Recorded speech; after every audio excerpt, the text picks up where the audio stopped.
La traición. Mi esposo me convenció de pagar la cirugía de su madre, pero en cuanto ella se recuperó, me miró fríamente y dijo, ya no te necesitamos, haz tus maletas.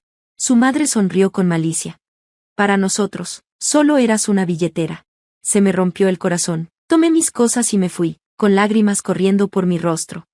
Una hora después, mi teléfono comenzó a sonar. Eran ellos, gritando, desesperados. Acababan de descubrir lo que realmente decía la factura del hospital. La verdad, estuve casada con James durante 6 años. Vivíamos en una bonita casa en Chicago, y yo tenía un trabajo estable en finanzas. James, en cambio, saltaba de un trabajo a otro, llamándose a sí mismo emprendedor. En realidad, yo pagaba todo, nuestra casa, nuestras cuentas, incluso sus ideas de negocio que nunca funcionaban. Luego, su madre, Margaret, necesitó una cirugía. Costaba más de $80,000. Margaret nunca me quiso. Siempre hacía comentarios groseros sobre mi trabajo y sobre el hecho de que aún no le había dado nietos. Pero cuando necesitó ayuda, de repente empezó a actuar amable. James me suplicó. Es mi mamá, tenemos que hacerlo. Él no tenía dinero, Margaret tampoco. La única persona que podía pagar, era yo. Así que lo hice. La jugada. La cirugía de Margaret fue un éxito. Unas semanas después, llegué a casa y encontré mis maletas empacadas. James estaba sentado en el sillón, con los brazos cruzados. Margaret estaba a su lado, sonriendo. Ya no te necesitamos, dijo James fríamente. Margaret rió. Para nosotros, solo eras una billetera. Estaba tan en shock que no pude decir nada. Solo tomé mis maletas y salí, mientras ellos seguían riendo. Pero lo que no sabían, era que la última risa sería la mía. La venganza. No solo pagué la cirugía de Margaret, también organicé el plan de pago. Como yo cubría el monto total, el hospital me permitió firmar un contrato que me daba control financiero absoluto. Eso significaba que si dejaba de pagar, la deuda pasaría a Margaret. Ya había hecho el primer pago, pero después de lo que me hicieron, cancelé el resto. Las consecuencias. Una hora después, James llamó. Luego Margaret. Después, un bombardeo de mensajes. ¿Qué hiciste? Tienes que pagar esto. El hospital dice que mamá es responsable. Los ignoré. A la mañana siguiente, James estaba golpeando la puerta de mi hotel. Tienes que arreglar esto. El hospital va a enviar la deuda a cobranzas. Sonreí. No es mi problema. Margaret intentó pelearlo. Dijo que la engañé, pero al hospital no le importó. Tenía que pagar, o su crédito quedaría arruinado. Tuvo que vender su auto, luego sus joyas. Incluso empezó a vender las cosas de James, lo que los hizo pelear. James llamó una última vez. Por favor, mamá está enferma de los nervios por esto. Reí. Dile que le pida ayuda a su billetera. Y colgué. Me mudé a un hermoso departamento. Adopté un perro y comencé a vivir mi mejor vida. Y de vez en cuando, mientras bebo una copa de vino, pienso en ellos ahogándose en deudas. Y sonrío. La reacción, por un tiempo, mi vida fue tranquila. Pero James y Margaret no habían terminado conmigo. Llamaban desde números desconocidos. A veces solo se escuchaba su respiración. Otras, era Margaret gritándome insultos. Luego empezaron a difundir mentiras en internet. Decían que le robé a James, que abandoné a Margaret. Incluso intentaron que me despidieran. No funcionó. Entonces, una noche, vi a James parado afuera de mi departamento. El enfrentamiento se veía terrible, desaliñado, agotado. La arrogancia de siempre había desaparecido. Pasé junto a él, pero me agarró del brazo. Necesitamos hablar. Me solté. No tenemos nada de qué hablar. Su voz tembló. Es grave. El crédito de mamá está destruido. El hospital envió todo a cobranzas. Ya ni siquiera puede sacar una tarjeta de crédito. Me encogí de hombros. No es mi problema. James negó con la cabeza. ¿De verdad? ¿No te importa? Sonreí. Ya no. Entonces dijo algo que me hizo detenerme. Ella te está demandando. Podría haberlos dejado salir humillados, pero no. Yo quería que sintieran el mismo dolor que yo sentí. Así que, contrademandé por difamación, angustia emocional y acoso. A Margaret no le quedaba ni un peso, pero eso no importaba. Quería arruinarlos justo como ellos intentaron arruinarme a mí. Mientras la batalla legal se alargaba y ellos luchaban desesperadamente, pude ver que se desmoronaban. Aún tenía una jugada más. Ganar la contrademanda no era suficiente, no después de todo lo que hicieron. Como Margaret no podía pagarme, gané una ventaja legal. Podría poner un gravamen sobre sus bienes, embargar sus ingresos y asegurarme de que siguiera atrapada en el agujero financiero que ella misma cavó. Antes de hacer eso, di un paso que nunca esperaban, contraté a un investigador privado. El investigador descubrió secretos. James siempre había sido un mentiroso y manipulador, pero no había borrado del todo sus rastros. Encontró otra cuenta bancaria que James había escondido de Margaret. ¿Y adivina qué? El dinero en esa cuenta provenía de mí. James había estado transfiriendo poco a poco pequeñas sumas de nuestra cuenta conjunta a lo largo de los años, lo suficientemente pequeñas para no levantar sospechas, hasta que acumuló más de $30,000. Ahora estaba usando ese dinero mientras fingía estar en quiebra en la corte. Tenía todas las pruebas, registros bancarios, detalles de transacciones, todo, lo tenía acorralado. Aún no estaba lista para enfrentar a James a través de mi abogado, quería ver su reacción cara a cara. Así que le mandé un mensaje simple. Necesitamos hablar. Encuéntrame en Clyde's Café a las 3. Cuando llegó, se veía nervioso. Probablemente esperaba que yo suplicara un arreglo. En cambio, deslicé los estados de cuenta por la mesa. Su rostro se puso pálido. ¿De dónde sacaste esto?, susurró. Sonreí y dije, tengo mis maneras. Sus manos temblaban mientras hojeaba las páginas. Me robaste, James, dije con calma. Esto no es solo fraude, es robo. ¿Piensas explicarle esto al juez o a la policía?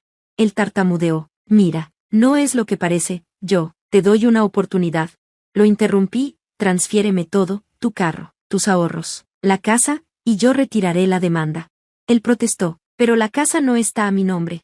Me incliné y dije, ¿en serio? Puedo demostrar que la compraste con mi dinero. Quédate callado, tienes hasta mañana, o llevaré esto a la policía. No sé qué pasó después de que James salió del café, pero al anochecer, Margaret inundaba mi teléfono con llamadas y mensajes. Ignoré sus llamadas, y pronto sus mensajes decían: eres una traidora, ¿cómo te atreves a chantajear a mi hijo? Piensas que eres lista, pero solo eres una bruja amarga y solitaria, te arrepentirás. Ese último mensaje me preocupó, porque sabía que Margaret no solo hablaba, actuaba según sus amenazas. A las 2:47 a.m., mi perro empezó a ladrar furiosamente, y oí romperse el vidrio. Agarré mi teléfono y un bate de béisbol, con el corazón latiéndome a 1000, y me acerqué sigilosamente hacia el ruido. La ventana principal estaba rota, alguien había trepado. En mi sala vi a Margaret rebuscando entre mis cosas. Por un breve momento, se notaba tan sorprendida como yo, luego se recompuso y escupió, no me asustas. Di un paso adelante, apretando el bate con más fuerza. Margaret, ¿qué haces en mi casa? Estás destruyendo nuestras vidas.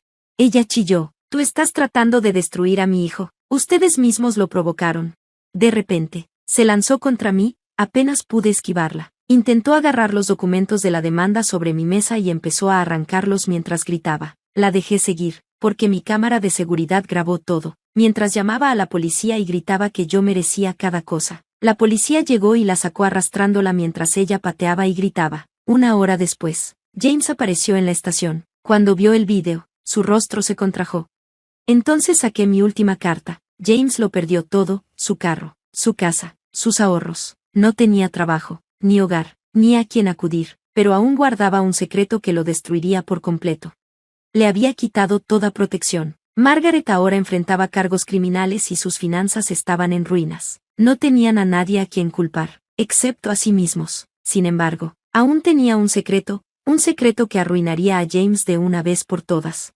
Durante años, había sospechado que James tenía una aventura por sus noches largas, mensajes secretos y repentinas ausencias. Mi investigador no solo encontró su cuenta oculta, sino que también descubrió a su amante. Se llamaba Rachel, y había estado con James durante casi 3 años a mis espaldas, incluso mientras yo pagaba la cirugía de su madre. Y lo peor, Margaret lo sabía desde hace tiempo. Mientras fingía ser amable, ella lo empujaba a estar con otra, alguien que pudiera darle una familia de verdad. Rachel estaba embarazada de su hijo. Podría haberlo confrontado en privado, pero quería que todos supieran lo que habían hecho. Esperé el momento perfecto, en la audiencia de Margaret en la corte. En la sala, Margaret se sentaba al lado de James, luciendo engreída a pesar de ser la acusada, mientras James se encorvaba allí, con su arrogancia habitual intacta. Me puse de pie y dije: Su señoría, antes de continuar, tengo una declaración que hacer. El juez suspiró: sea breve.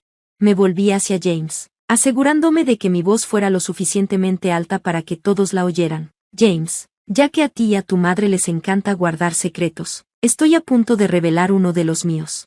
Saqué un sobremanila y lo lancé sobre la mesa del acusado. El rostro de James perdió todo color. Adelante, murmuró.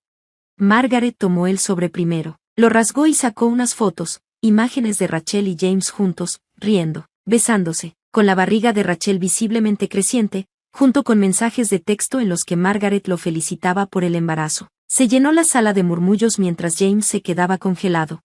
Margaret gritó, «¿Tú sabías?». Le respondí, mirándola fijamente. «Todo este tiempo me hiciste sentir que yo era el problema, pero la verdad es, tú solo estabas esperando que alguien más tomara mi lugar». James se levantó, completamente sorprendido. «Siéntate, señor Carter», espetó el juez. Pero Margaret ya no me prestaba atención. Se volvió hacia James y, frente a todos, lo abofeteó fuertemente. «Idiota», gritó, «no se suponía que te enteraras». En ese instante, se volvieron completamente en contra uno del otro. Por primera vez, James parecía tener miedo de su propia madre. «Tú me empujaste a esto», gritó. «Tú me dijiste que me quedara con ella hasta que consiguiéramos el dinero». Yo solo me recosté y los vi desmoronarse. El juez finalmente golpeó el mazo. Se acabó aquí. A Margaret le sentenciaron libertad condicional y servicio comunitario. Al final, no le quedó nada, y James salió furioso, dejando a su madre sollozando detrás de él. Un mes después, James me llamó. Casi no contesté, pero la curiosidad pudo más que yo. «¿Qué quieres?», dije fríamente. Después de una larga pausa, soltó una risa quebrada. «Lo perdí todo. Nada. Rachel me dejó, se enteró de la cuenta bancaria. No tengo a dónde ir». Cerré los ojos y, con voz firme, respondí, «No es mi problema». Luego colgué. Al final, Margaret y James se destruyeron a sí mismos, no por mi culpa, sino por su propia codicia y crueldad. Yo seguí adelante, viajé, reconstruí mi vida y, eventualmente, encontré a alguien que realmente me amaba y respetaba. De vez en cuando me siento tranquila con una copa de vino, pienso en ellos, me pregunto a dónde habrán llegado, pero nunca miro atrás. Algunas puertas, una vez cerradas, es mejor dejarlas así. Gracias por ver. Si te gustó este video, no olvides darle like, comentar y suscribirte para más historias increíbles. Activa la campanita de notificaciones para no perderte ninguna actualización. Nos encanta leer tus comentarios, así que comparte tus pensamientos abajo. Nos vemos la próxima vez. Cuídate.